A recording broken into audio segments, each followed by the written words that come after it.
tuje gushimira igihugu cy'u Burundi ko gikorwa cyiza cyabasha gukora mu gihugu cyacu, ariko cyane cyane mu ngwano zagiye ziba mu karere tuvukamo twebwe nk'ubwoko bwacu bw'abanyamurenge. Tukaba twari tuje gushimira leta y'u Burundi hamwe n'umukuru w'igihugu cy'u Burundi mu by'ukuri ku ntambwe ikomeye babasha gufata kurengera ubuzima bwari mu kaga bitewe n'intambara igihugu cyacu kiriko gicamwo zatewe n'igihugu cy'u Rwanda, kandi gikora cyitwaza izina ryacu ry'abanyamurenge ndetse rimwe n'izina ry'abatutsi mu karere. Tukaba twari tuje gushimira leta y'u Burundi mu by'ukuri ko turekonesa tuzi neza y'igihugu cy'u Burundi babasha gukora kandi bakibandanije no gukora. Tukaba twari tuzanwe no gutanga iryo shimwe riri ku mitima ya benshi ariko batabasha kugaragaza. Tukaba twishimiye kubonana nawe, umubonano wacu nawe mu by'ukuri wari w'ingirakamaro, kwari gushitsa iryo shimwe.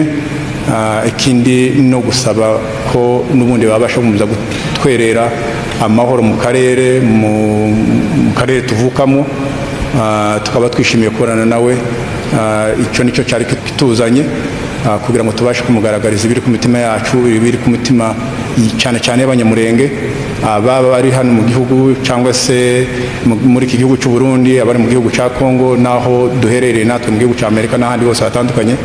Turarekonesa byimazeyo iyo nkunga, ubwo bufasha, iyo neza y'u Burundi babashije gukora ku bwoko bwacu, nicyo twari tuje kumugaragariza. Kuri ibyo bihuha bimaze bikwirakwizwa bivuga yuko leta y'u Burundi ishaka gukora jenoside, ishaka gukora ubwicanyi, ahubwo ababivuga nibo babiteguye kandi bagiye babisha mu ngiro. Ni kenshi leta y'u Rwanda yashoye ubwicanyi mu gihugu cyacu, ariko yitegura ubwicanyi, itegura nabo izabushiraho, izabutwerera. Rero kuba bavuga leta y'u Burundi no kubera ko yababuje kugera ku cyo bifuzaga kugeraho. Ntaco na kimwe dushinja leta y'u Burundi. Turekonesa neza yabo, amahoro uno munsi igihugu kiriko gihumeka, cyangwa aho bayoboye ubwoko bwacu buriko buhumeka, tuyakesha leta y'u Burundi hamwe na leta yacu.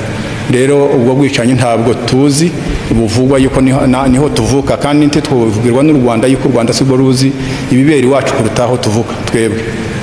Kandi sibo bo tugirira imbabazi zo gutabaza ngo baradutabarize. Twe twenyine dufite akantu dushobora gutabaza. Twafite ababyeyi, nta munyarwanda uri hariya, hari abanyamurenge, twishoboreye kuba twavuga. Rero nta bwicanyi bukorwa na leta y'u Burundi, ahubwo ni neza. Bakaba barakomye mu nkokora ibikorwa bibi n'ubwicanyi u Rwanda rwashoye hariya, kubasha kutagera mu byo kuko babiteganyaga. Yego barishe, ariko none ntibaturangije. Rero leta y'u Burundi yabashije kuturengera, n'uyu munsi amahoro turiko duhumeka turayakesha leta y'u Burundi hamwe na leta yacu ya Kongo. N'amakuru ya politike na diplomasi hano mu karere k'ibiyaga bigari, n'amakuru aba ari gucaracara hano mu Rwanda, muri Repubulika na Demokarasi ya Kongo, mu gihugu cy'u Burundi. Nk'uko watangiye ubyumva, abo ni abanyamurenge ku munsi w'ejo basuye igihugu cy'u Burundi, bagiye gushimiranya kwa Perezida General Neva Evariste Ndayishimiye w'igihugu cy'u Burundi, ngo ko atigeze abakoraho, ngo ko atigeze abica, ngo gusa u Rwanda nirwo ahubwo rurimo kwica abanyamurenge hano muri Repubulika Iharanira Demokarasi ya Kongo, rwitwaje ubucukuzi bw'amabuye y'agaciro. Agaha kari kuwundi karahandurika, niko umunyarwanda yaciye uyu mugani. Sinzi ibyari byamuteye, sinzi uko yari yaramutse.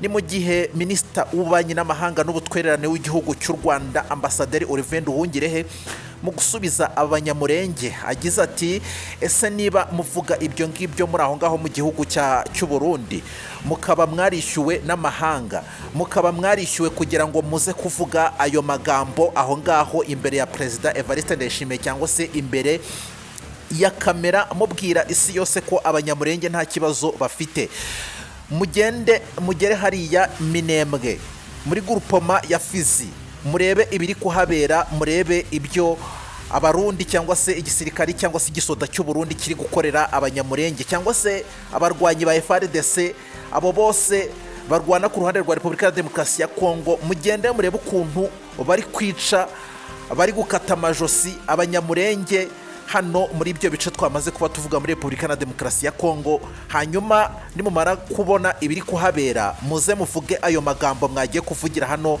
mu gihugu cy'u Burundi nyuma y'uko mwishyuwe. Rwabuze gisha rero, ibintu birakomeye hano mu karere k'ibiyaga bigari. Aya makuru rero turaza gusimbukira hano mu ntambara ihanganishije Amerika, Israël na Iran. Kugeza kuri ubu ngubu amakuru aturuka i Tel Aviv mu murwa mukuru wa Israël arerekana uko misile za Iran zagize zimwe mu nyubako muri uwo mujyi ubusanzwe ufite ubwirinzi bukomeye bw'ibitero byo mu kirere buzwi nka Iron Dome. Ibi ngibi nk'uko byakomeje kuba bigarukwaho rero, ni ibitero Iran yaraye igabye byanahitanye ubuzima bwa babiri. Ndaza gusimbukira muri Congo Brazzaville, aho ku cyumweru itariki ya 14 Werurwe 2026 habaye amatora y'umukuru w'igihugu. Nta internet, nta telefone. Kuri ubu ngubu ibyavuye mu matora nuko Denis Sassou Nguesso wari usanzwe ayobora iki gihugu yatsinze ku majwi 98.4%. Uyu mugabo akaba yarayoboye iki gihugu cya Congo Brazzaville kuva mu mwaka w'1979. Mu mwaka w'1992 aza kuvaho, aza kugaruka mu mwaka w'1997.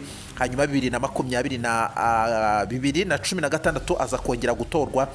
Hanyuma kugeza n'uyu munsi rero yatowe 2026. Manda ye ikaba izarangira mu mwaka w'2031. Ngushimire nkubwire ngo warakoze cyane udahwema gukurikira ibiganiro byacu uko bwije nuko bukeye.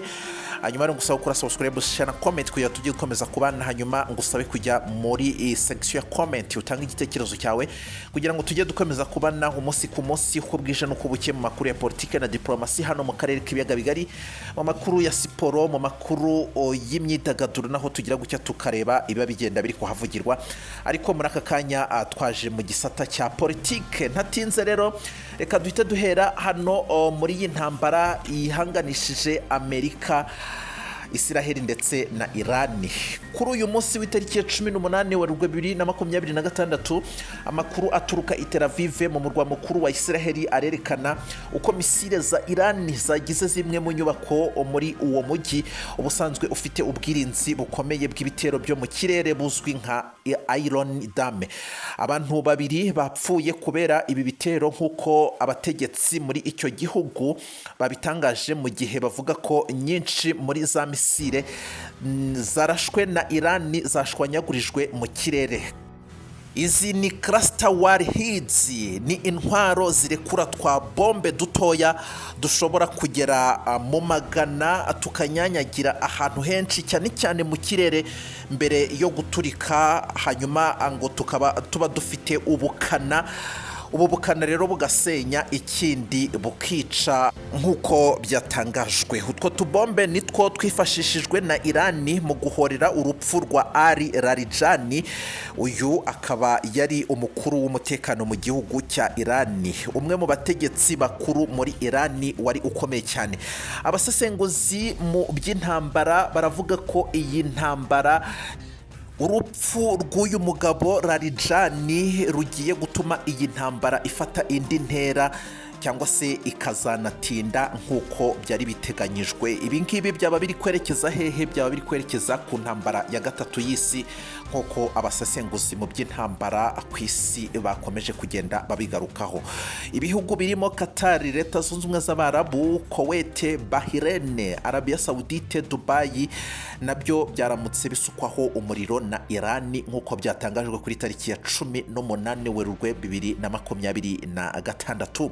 Ibintu birakomeye, ibintu birakomeza kugenda bifata indi ntera. Uyu ALi Larijani wari ukuriye inama nkuru y'umutekano ya Iran yarishwe ndetse n'umugore we nk'uko byatangajwe. Bakaba bari mu kigero cy'imyaka 70 y'ubukure, bakaba baje bakurikiye umugaba mukuru w'ikirenga Ayatollah Khamenei wishwe kuwa 28 Gashyantare 2026. Iyi ntambara igitangira, na nyuma yaho umugore we nawe akaza gupfa ahitanywe n'ibikomere yasigiwe n'ibi bitero barashweho na Amerika ndetse na Israël ubwo bagabaga ibitero aho uyu mugabo yari atuye. Minisitiri w'intebe Benjamin Netanyahu wa Israël yishongoye aherutse kwishongora ku baturage ba Iran yohereza ubutumwa bw'amashusho aho yavugaga ngo ko abifuriza umwaka mushya mwiza wo ku munsi w'abaperesi. Uyu munsi ubusanzwe ukaba uzizihizwa ku itariki ya 21 Werurwe 2026, azaba ari kuwa gatandatu, aho ku kirangaminsi cyangwa se kuri kalendari ya solar hijri kigenderwaho n'abaperesi umwaka mushya azaba ari umwaka w'1405. Umukuru w'igisirikare cya Iran ni General ALi Larijani aherutse kwirahira avuga ko atazigera na rimwe ngo yicara ko azihorera iyicwa ry'umukuru w'umutekano ALi Larijani wishwe n'igitero cy'indege za Israël. Mu itangazo yasohoye uyu General Hatani Amiri yagize ati mu gihe cyiza na hano heza tuzihorera abanyamerika n'ubutegetsi bw'abasioniste bwuzuye ubugome bukomeye kandi biteye ubwoba, kandi bizatuma bicuza igihe cyose. Yakomeje agira ati Larijani Ali n'abandi bitwa abishwe bazira ukwemera kwabo tuzabahorera.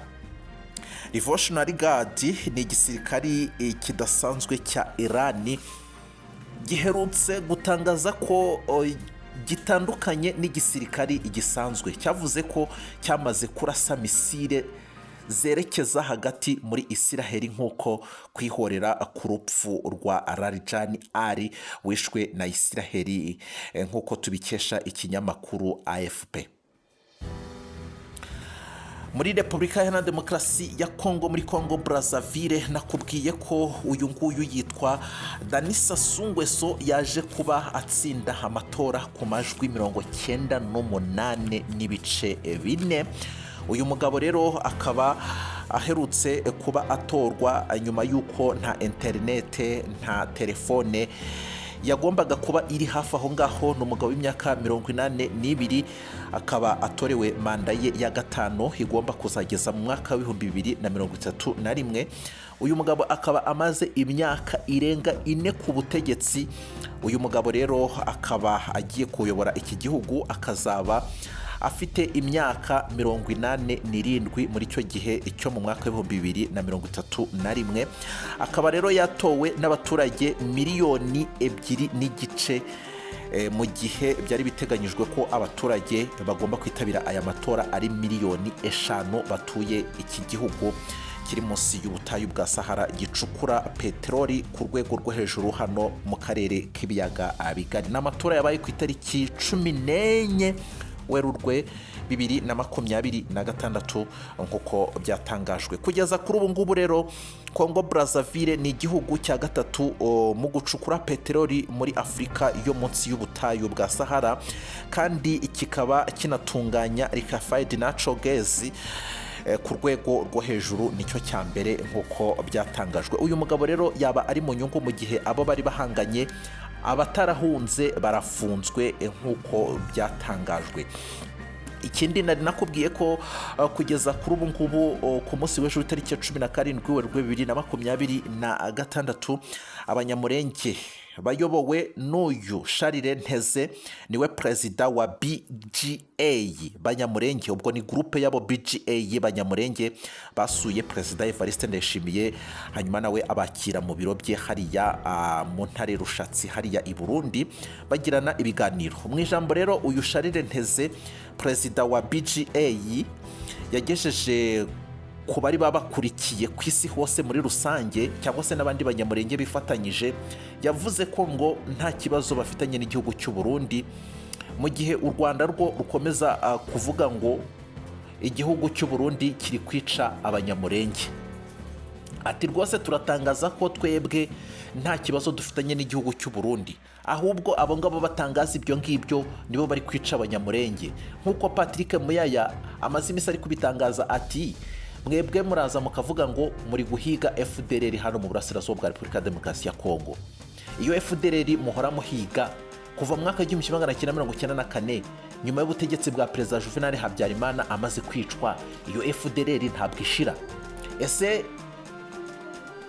imishyikirano cyangwa se ibiganiro cyangwa se ibikorwa byo gusenya iyi FDLR twagiranye guhera icyo gihe muri za 1996 kugeza na n'uyu munsi ntacyo byigeze bitanga cyangwa se ntacyo byabamariye? Iyo FDLR ntabwo ishira.